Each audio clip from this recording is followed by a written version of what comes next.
Salve a tutti, in un altro video abbiamo visto a cosa equivale la forza magnetica che agisce su una particella carica in moto. Quindi la particella si muove a certa velocità, qui va un campo magnetico e su essa agisce una forza magnetica.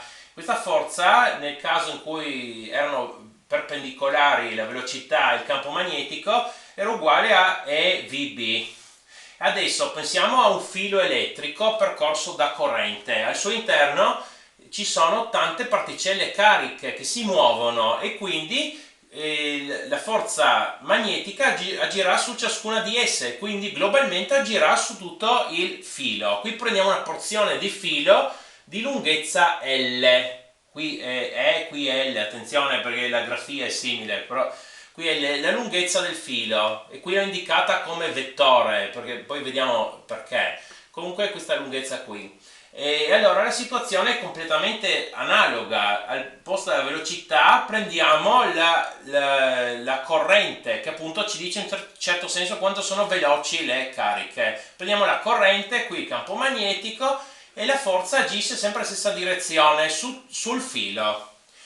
Allora, vediamo di capire qui, al posto di appunto la corrente e la carica fratto il tempo, quindi la carica è corrente per il tempo.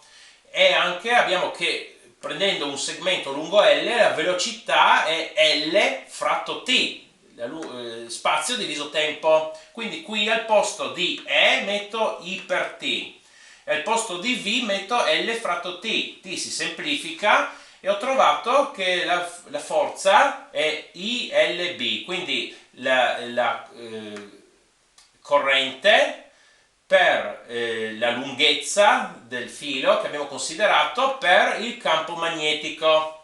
Però sempre qui bisogna considerare nelle tre dimensioni, si può scrivere in modo vettoriale questo. I per L, allora, I, L prodotto vettoriale con B, come abbiamo visto in quell'altro video, è la stessa cosa.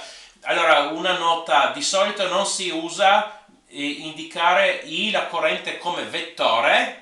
Allora però avevamo bisogno di un vettore per fare il prodotto vettoriale, allora è stato considerato L come vettore. L, anche se questa lunghezza, si può pensare come un vettore che va da qui a qui, quindi senza problemi questo può essere considerato un vettore. Allora il prodotto vettoriale, insomma, per capire la direzione della forza si usa, col prodotto vettoriale si usa la regola a mano destra, quindi andiamo dal vettore L verso il vettore B con le dita, il vettore L verso il vettore B e il pollice ci indica la direzione il verso della forza